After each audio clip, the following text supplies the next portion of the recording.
The attic was my own personal time capsule, full of forgotten memories and layers of dust. While cleaning it out, I found it a small, neatly wrapped gift with a faded tag. For my dearest, on your 18th. The handwriting was my mother's. She passed away just before my 18th birthday, 20 years ago. I never knew this gift existed.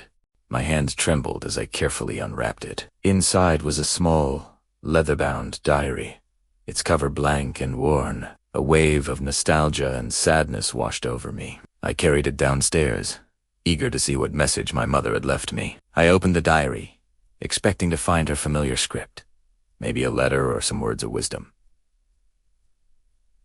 But the pages were empty, all of them. Confused and a little disappointed, I set it on my desk and went to make some coffee. When I returned, something was different. A single sentence was scrawled across the first page in a jagged, unfamiliar hand. I see you. I froze.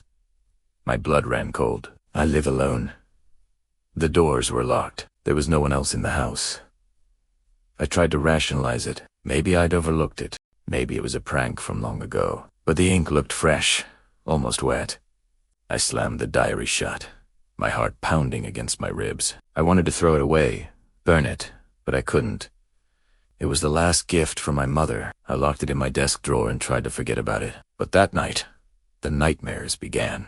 I dreamt of a shadowy figure standing in the corner of my room, its eyes burning into me. I would wake up in a cold sweat, the feeling of being watched, lingering long after I was awake. The next morning, I couldn't resist. I unlocked the drawer and opened the diary. A new entry was there. You can't hide from me. The days that followed were a living hell. Every time I opened the diary, a new, more menacing message appeared. I know your fears. I was there when she left you. The house grew colder. I heard whispers in empty rooms, saw fleeting shadows in my peripheral vision.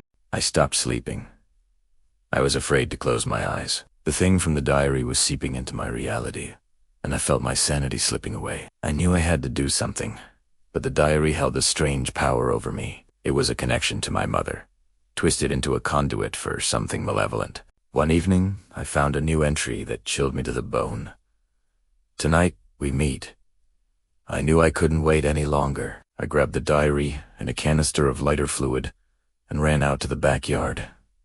My hands shook as I doused the book. As I struck the match, a guttural scream echoed from the house, a sound of pure agony and rage. The diary went up in flames, the pages curling and blackening. As the last page turned to ash, a final message seemed to burn into the air before me. You are mine now.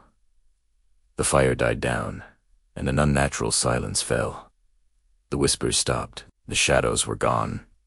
But I knew this wasn't the end. It was a new beginning. I had invited it in, and now a part of it lives inside me, waiting. I don't know for what, but every time I look in the mirror, I see its eyes staring back.